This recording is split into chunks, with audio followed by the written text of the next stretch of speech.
Now let us see the next problem type where we are dropping a ball from the height. A ball falling under gravity covers 2 points A and B separated by 80 meters in 2 seconds. The distance of the upper point A from the starting point. Let me just draw the diagram here. So before I start solving this, if you're preparing for JEE or NEET and you feel stuck with concepts, strategy, revision planning, or question solving approaches, then you can check out Pracbee. At Pracbee, students can book personalized one-to-one mentorship sessions with experienced mentors to get individual guidance based on their own strengths and weaknesses. Now with that said, let's get into the question and see the smartest way to solve it. So we are dropping a ball from certain height and the initial velocity is 0. And I'm assuming 2 points A and B and the distance between A and B is 80. So this distance is 80 meters. And the ball covered like AB distance in 2 seconds. So that is given to us.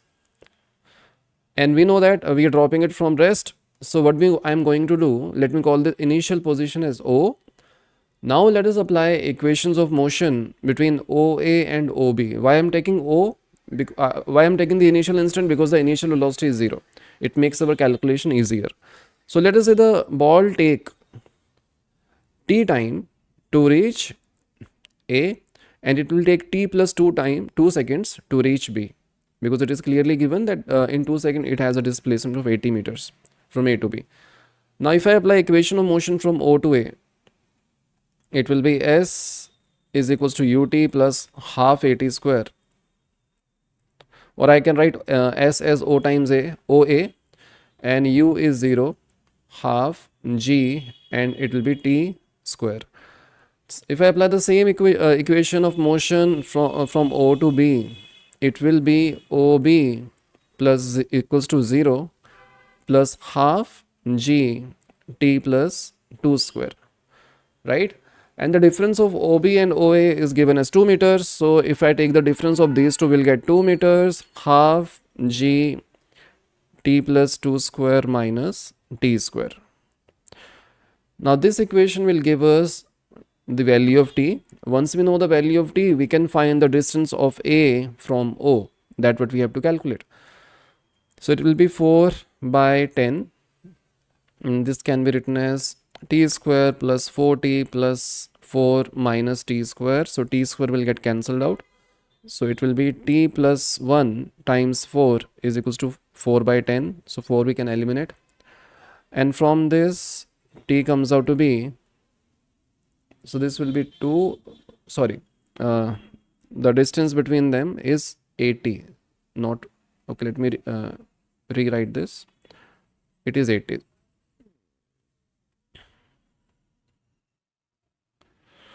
Okay, so it will be 160 by 10 and this will be T square plus 4T plus 4 minus T square. So T square will get cancelled out. So we can take 4 common in the right hand side. So T plus 1 is equals to 40 by 10, which is nothing but 4. So T comes out to be 3 seconds. Now we got the time taken by the ball from O to A. Now we can find the distance of A from O by substituting T in this equation. So OA is half G T square, 9. So this will be 45 meters. So 45 is the answer of this question. Now let us see the next problem based on the same problem type. A ball of mass 0.5 kg is dropped from the height of 10 meters. The height at which the magnitude of the velocity becomes equal to the magnitude of the acceleration. Let me show you here. So we have given certain height. Let us say we are dropping a ball from a tower. This is the ground. And the ball, the mass is given as 0.5 kilograms. And we have to find the height of the point where the velocity magnitude will become equals to acceleration. And we know that acceleration is 10. So velocity should become 10, right?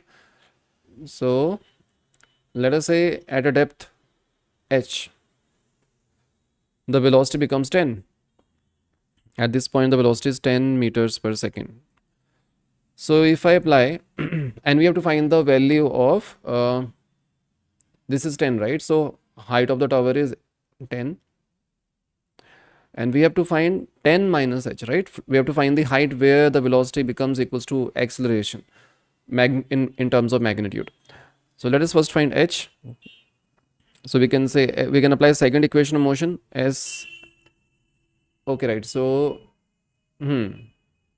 velocity is given, right? So let us apply third equation of motion. So v square is equals to u square plus 2as. So v becomes 10, initial velocity is 0, and acceleration is 10, and we can find h. So it will be 100 divided by 20, so that will be 5 meters. So h comes out to be 5 meters. So the height of the point where velocity magnitude becomes equals to acceleration magnitude is 10 minus h, which is again 5 meters. So 5 is the answer of this question. Now let us see another problem based on the same problem type. When a ball is dropped into a lake from a height of 4.9 meters above the water level, it hits the water with a velocity v and then sinks to the bottom with a constant velocity v. So it means as soon as it hits the water, it acquires terminal velocity and keeps on moving with the same velocity. It reaches the bottom of the lake 4 seconds after it is dropped. 4 seconds after it is dropped, right? Right. So the approximate depth of the lake. Let us see. So we are dropping a ball, and this is the free surface of water, and the depth of the lake. This is the river bed or lake bed, and this depth is, say, capital H, and we have to find capital H. Let me call this point as O, this point as A, this point as B, and the time from O to B is given as 4 seconds. So time from O to B is 4 seconds, and water level height, depth of water level from the point where we are dropping the ball is 4.9 meters, so that is given. So we can find the velocity just before hitting the water surface, and that velocity will be root of 2gh. So 2 times g, let us take g as 9.8 and h is 4.9. Okay, right? So if I do it like this, it will become 2 square times 4.9 square, right? Root of that. So that will be 2 times 4.9. So we can say the velocity just before hitting the water surface is 9.8 meter per second. And it keeps on moving with the same velocity in water. So that will be 9.8. So the time from O to A, let us find the time from O to A. So time from O to A will be root of 2h by g. 2 times 4.9 by 9.8 g. So this comes out to be 1 second. So it means the time taken by the ball from A to B will be how much? Total time is 4 seconds. Right? So time from A to B will be 4 minus 1, which will be 3 seconds. And we know, now we know the time from A to B, and it is moving with a constant velocity of 9.8 meters per second. So AB distance will be, or h will be, speed into time. Speed is 9.8 and the time is 3 seconds. So it comes out to be 29.4 meters. So option B is the right answer. Now let us see another problem based on the same problem type. NCC parade is going at a uniform speed of 9 kilometers per hour under a mango tree on which a monkey is sitting at a height of 19.6 meters. At any particular instant, the monkey drops a mango. A cadet will receive the mango whose distance from the tree at the time of drop is. Okay, right. So let us see what we have given. So there is a monkey and he's dropping mangoes. Okay, so he's dropping mango and the height is given as 19.6 meters. So here I'm ignoring the height of the cadet. So let us say this particular cadet receives the mango, right, on him. So it means when the monkey drops the mango, the time taken by the mango to reach bottom is same as the time taken by the cadet to reach the location of the mango, right? So let me call this point as O, this point as A, this point as B. So the time taken by the mango from B to A is same as the time taken by the cadet from O to A. And cadet is moving with a constant velocity which is given as 9 kilometers per hour. So 9 times 5 by 18, so this comes out to be 2.5 meters per second. So the cadet is moving with 2.5 meters per second, and the time taken by the mango to reach A will be root of 2h by g. So 2 times h is 19.6, g is 9.8, so this will be 2, it will be 2 seconds. So in 2 seconds the cadet will reach A.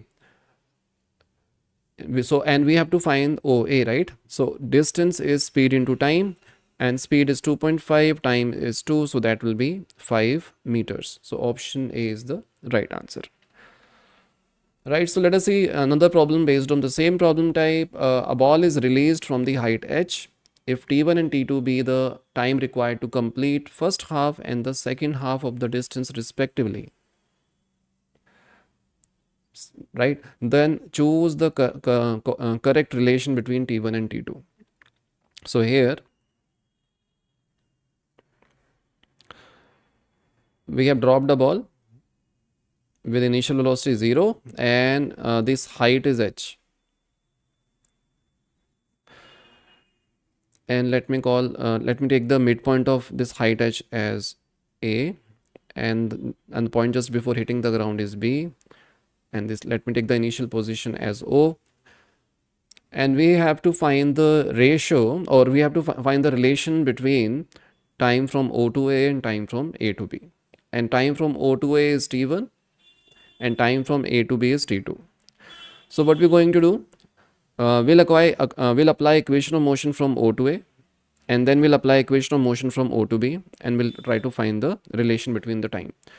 So I'm going to use like second equation of motion, s is equals to ut plus half at square. So if you apply from O to A, it will be h by 2 equals to initial velocity is 0 plus half g t1 square. Now if you apply the same equation of motion from O to B, here the height will be h 0 plus half g, and the total time will be t1 plus t2, right? Now from this we can take the ratio, right? So let us take the or if I just multiply the first equation with 2,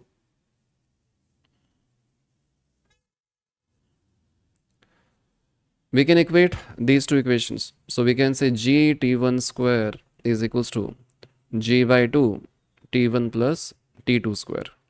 Now from this g will get cancelled out, so we got 2 equals to t1 plus t2 square divided by t1 square.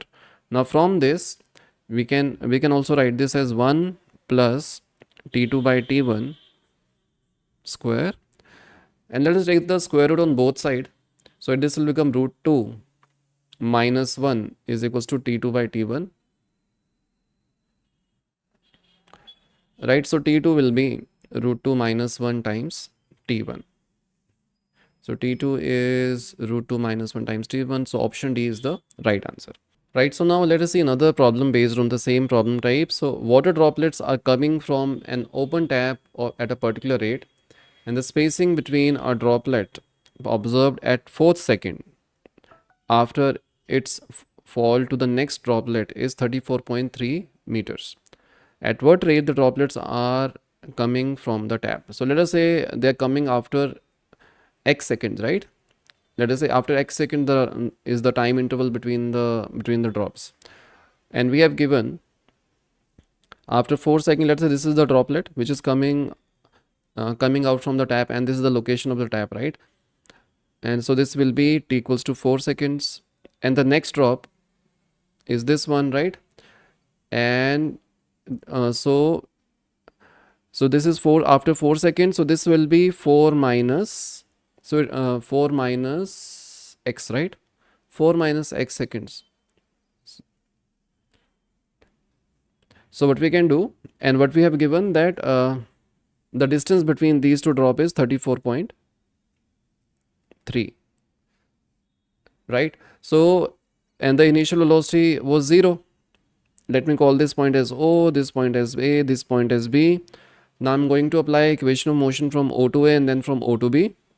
So we can say OB is equals to half G T square, and T is 4 seconds, and OA is half G 4 minus x square, and this x we have to calculate, and the difference of OB and OA is 34.3. So if you take the difference of these two, so it will be 34.3 is equals to half G 4 square minus 4 minus x square,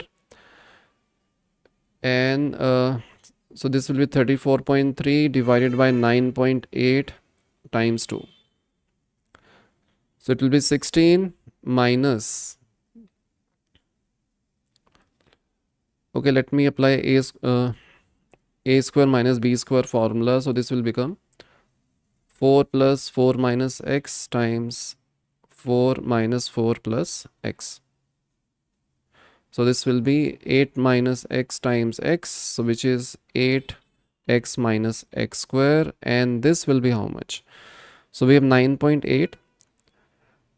So this will be how? This will be 3.5, right? So this is 7. So x square minus 8x plus 7 is equals to 0. Let us apply splitting the middle term. So it will be minus 7x minus x plus 7. So from this x comes out to be 7 or 1. X can't be 7, right? Otherwise this 4 minus x will be negative. So x has to be 1. Okay, so it means one drop is getting one drop is being released after 1 second. So option 3 is the answer. Now let's see this question. A stone is dropped from the top of a building. When it crosses a point 5 meter below the top, another stone starts to fall from the point 25 meters below the top. Both stones reach the bottom of the building simultaneously. The height of the building is, okay, let us see. So this is the building,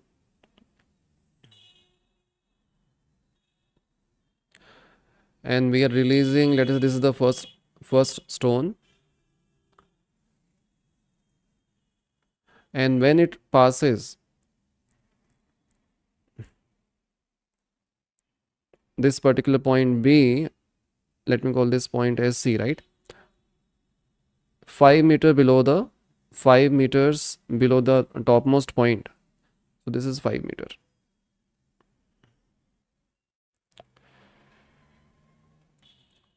Another stone starts to fall from the point 25 meters below the top. Okay, right? So let us take this particular point. This is the second stone, right? And its initial velocity is 0. Its initial velocity was 0. And both the stone reaches the bottom simultaneously. So let us first find the velocity of the stone when it has a displacement of 5 meters. So this velocity, let me call this velocity as V. So V square is equals to U square plus 2AS can be applied. So V square is equals to 0 plus 2 times A, I'm taking G as 10, and this is H, right? So this comes out to be how much? It will be 100. So V comes out to be 10. So V is 10. So let me call this instant as t equals to 0, and at t equals to 0 the second stone is at a depth of 25 meter from the top, right? And let us take this distance as h. So this distance will be 25 minus 5. So, and they reaches the bottom simultaneously. So the time taken by the first stone to reach bottom is same as the time taken by the second stone to reach bottom.